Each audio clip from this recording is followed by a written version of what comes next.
यशस्वीरित्या अर्धा टप्पा पूर्ण केलेल्या ड्रीम राईडच्या आजच्या एपिसोड 5 मध्ये आपणा सर्वांचे मनापासून स्वागत। आता आम्ही आहोत लेहमधील शांतीस्तूप या ठिकाणी। हा शांतीस्तूप जपान आणि भारतातील लोकांमधील संबंधांचे प्रतीक मानला जातो। लेहच्या डोंगरमाथ्यावर बौद्ध धर्माचा पांढरा घुमट असलेला हा स्तूप आपले आकर्षक रूप दाखवतोय। या डोंगरमाथ्यावरून लेह शहराचे दृश्य खूपच आकर्षक दिसत आहे।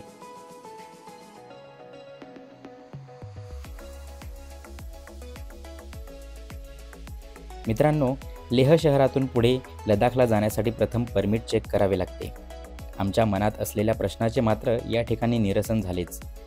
परमिट दाखवून आम्हाला लगेच पुढे सोडण्यात आले, म्हणजेच लडाखला 2 दिवस स्टे करण्याची काहीच गरज नाही। लेह शहर हे समुद्र सपाटीपासून 11,562 फूट उंचीवर आहे। आता यापुढे अजून जास्त उंची गाठत आज आम्ही glacier point, Khardungla pass, Nubra valley cross करत हुंदर विलेज गाठणार आहोत।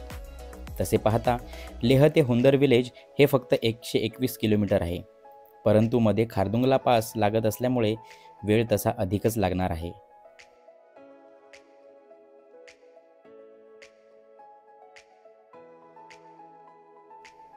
कालपर्यंत पाहिलेला निसर्ग आजच्या तुलनेत कितीतरी पटींनी वेगळा दिसणार आहे। समोरचे चित्र पाहून तुम्हाला कळलेच असेल की आम्ही बर्फाची टोपी घातलेल्या डोंगर रांगांमध्ये प्रवेश करतोय। इथला परिसर जरी वनविरहित असला तरी सगळीकडे दिसणारा बर्फ पाहून मात्र झाडे नसल्याची खंत वाटत नाही। मित्रांनो, रात्री लेहमधील तापमान -4 डिग्री सेल्सिअस होते। सकाळचे 10 वाजलेत तरीही थंडी अजून कमी वाटत नाही। आम्ही जसे जसे वर जातोय तसे वातावरण क्षणात बदलत आहे। मी तर 2 टी-शर्ट वरून जॅकेट घातले आहे तेव्हा कुठे बाईक ड्राईव्ह करू शकतोय।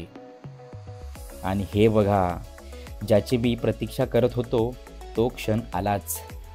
किती सुंदर दृश्य आहे हे असले चित्र आजपर्यंत टीव्हीमध्ये पाहत होतो, पण आज मी प्रत्यक्षात या स्नो माउंटनमधून बाईक ड्राईव्ह करतोय याचा आनंद व्यक्त करणे कठीण आहे।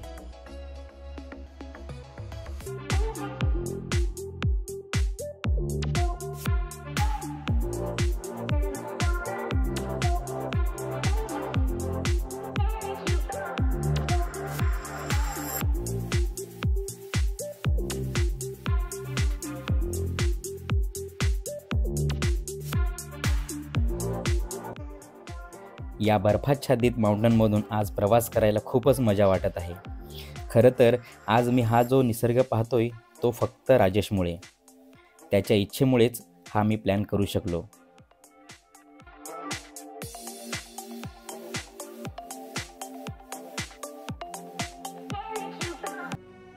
फायनली आम्ही पोचलो आहोत लेह लडाख राईडमधील दुसऱ्या पास ठिकाणी, ज्याचे नाव आहे खारदुंगला पास। पण हे काय, ट्रॅफिक जाम! आता इतक्या उंचीवर आहोत की थंडीने गारठून गेलोय आम्ही। बघूया गाडी पार्किंग करायला कुठे जागा मिळते। हा आहे खारदुंगला पास, जो लेह शहरापासून अवघ्या 40 किलोमीटर अंतरावर आहे। परंतु येथे पोचण्यासाठी आम्हाला 3.5 तास लागलेच। आता वाजले दुपारचे 11:15। थंडी भयानक आहे मित्रांनो। गाडी कुठे पार्क करावी हेच समजत नाहीये, कारण दोन्ही बाजूला रिकामी जागा कुठेच दिसत नाहीये। आपण पाहू शकता रस्त्याच्या दोन्ही बाजूला फुल जाम झाला आहे।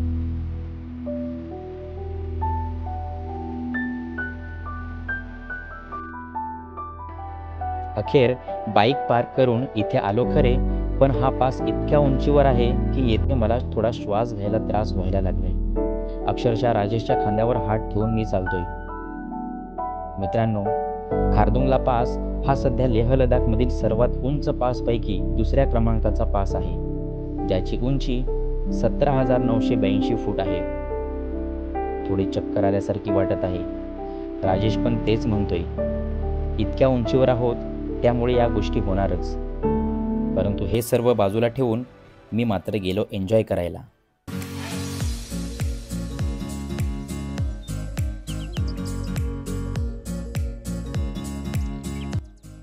या ठिकाणी कोणत्याही प्रकारचे फूड मिळत नाही, फक्त एक चहाचा स्टॉल अवेलेबल आहे, म्हणून चहा घेऊन आम्ही शरीरातली एनर्जी वाढवली। आतापर्यंत खारदुंगला पासविषयी ऐकले होते, पण आपल्या शरीरावर खरंच परिणाम होतो हे मात्र प्रत्यक्षात या ठिकाणी अनुभवायला मिळालं। या पासवर कुणीही अर्ध्या तासापेक्षा जास्त वेळ राहू शकत नाही. आमचेही तसेच झाले. अवघ्या 15 मिनिटात आम्ही निघालो. जसा आमच्यावर परिणाम झाला तसा माझ्या बाईकवर सुद्धा. आता हा पास आम्हाला फक्त उतरायचा होता म्हणून मी एक्सिलेटर कमी करायचो, पण ॲटोमॅटिक ते वाढायचे. त्याचबरोबर डिस्प्लेवर इंजिन लाईट ब्लिंक व्हायला लागली. मला वाटले आता माझे काही खरे नाही. एक रिस्की उपाय निवडला जो मी राजेशला सुद्धा सांगितला नाही. मी गाडी पूर्ण बंद करून उतरायला लागलो, कारण या ठिकाणी कुठल्याही प्रकारच्या सोयीसुविधा नाहीत व माझ्याकडे दुसरा ऑप्शनही नव्हता. वितळलेल्या बर्फाचे पाणी रस्त्यावर व त्यात रस्ताही खराब. मनात थोडी भीती निर्माण झाली, पण या क्षणाने भीतीला पळवून लावले. करूया थोडे एन्जॉय.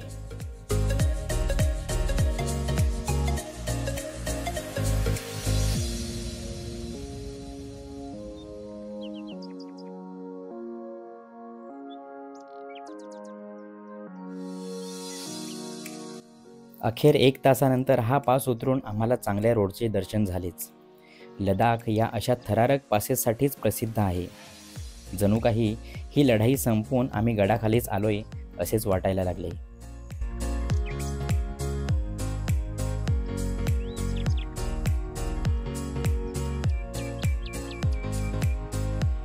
हे दृश्य बघा. 2 डोंगर रांगांच्या मध्ये नदी आणि एका बाजूला सुंदर गर्दीविरहित रस्ता. काय सुंदर नजारे बघायला मिळत आहेत आज. माझ्या उजव्या बाजूला आहे शोक रिव्हर. नदीचे पात्र खूपच मोठे आहे, परंतु सध्या मात्र हे पात्र कोरडे दिसत आहे. काही ठिकाणीच नदीचे पाणी पाहावयास मिळत आहे. आता आपण प्रवेश केला आहे नुब्रा व्हॅलीत.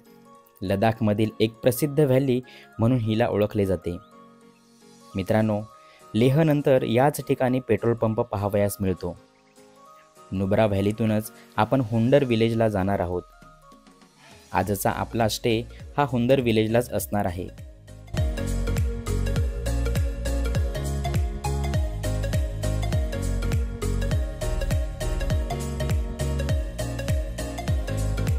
हा रोड म्हणजे एक प्रकारचा रनवेच वाटतोय. दोन्ही बाजूला सँड डेझर्ट. या ठिकाणाहून आता मी टेक ऑफ करतोय असेच वाटते. खूप वेगळा अनुभव आहे हा मित्रांनो. खरंच खूप सुंदर. आता मात्र पुन्हा ऑफ रोडिंग चालू. हा रस्ता हुंडर विलेजपर्यंत असाच असेल असेच वाटते.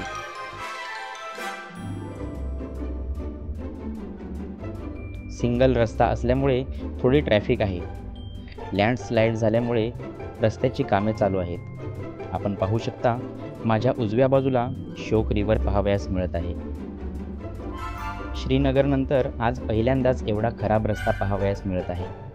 हा संपूर्ण नुब्रा व्हॅलीचाच परिसर आहे. शोक रिव्हर आणि नुब्रा रिव्हर या 2 नद्यांच्या संगमाने ही व्हॅली बनली आहे. या व्हॅलीच्या 4ही बाजूंनी विस्तीर्ण पर्वत आहेत.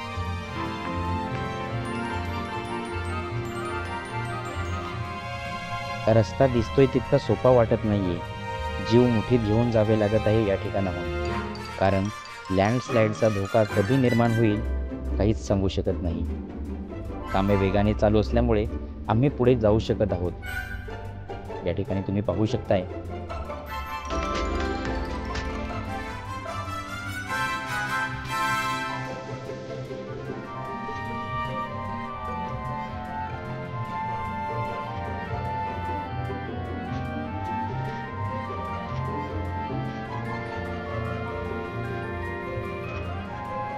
डोंगरकडा उतरून आम्ही खालच्या दिशेने आलो आहोत. हा रस्ता बघा.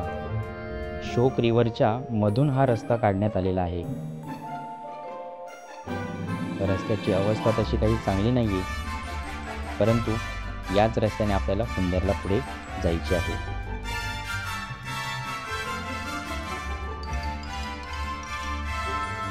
एक छोटासा पूल, त्या पुलावरून हा बनवलेला रस्ता.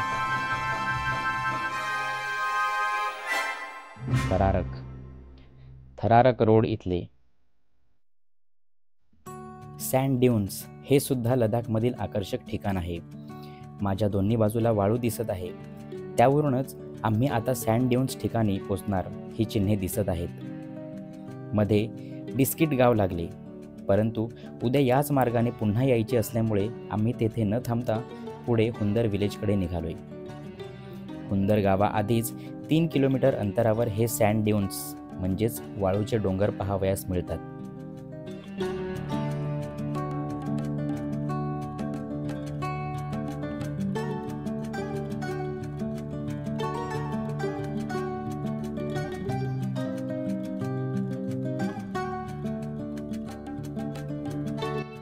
आपण पाहू शकता या नुब्रा व्हॅलीत असलेले हे सँड ड्यून्स, वाळूचे लहान लहान डोंगर किती सुंदर दिसत आहेत.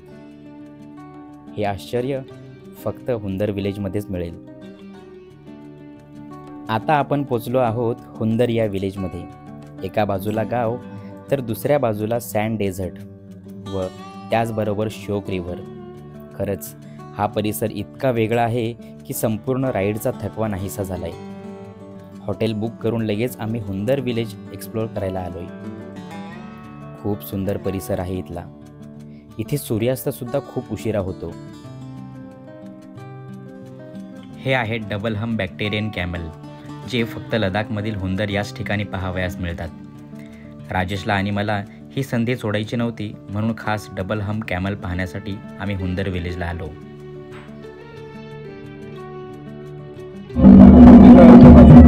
हुंदर सँड डेझर्टमध्ये चहाचा आस्वाद घेताना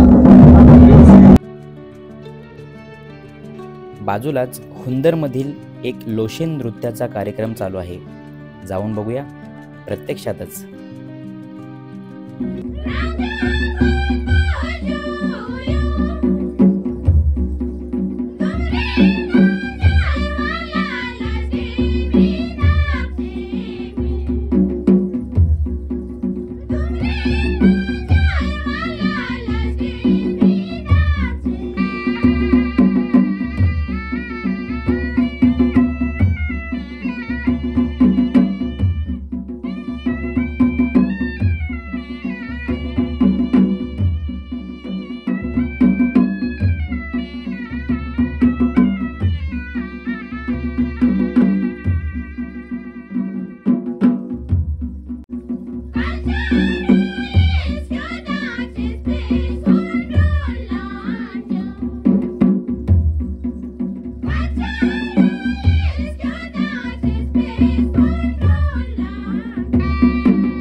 या नृत्याला लोशेन किंवा शोडेल नृत्य असे म्हणतात. या ठिकाणी हुंदरमधील सुद्धा एका लहानशा गावातील या नृत्य संस्कृतीची ओळख झाली. ज्ञानात अजून भर पडली याचे समाधान वाटते. तर आजचा व्लॉग इथेच थांबूया. हा एपिसोड तुम्हाला कसा वाटला हे कमेंट करून नक्की कळवा. भेटूया पुढच्या एपिसोडमध्ये. तुर्तास गुड बाय.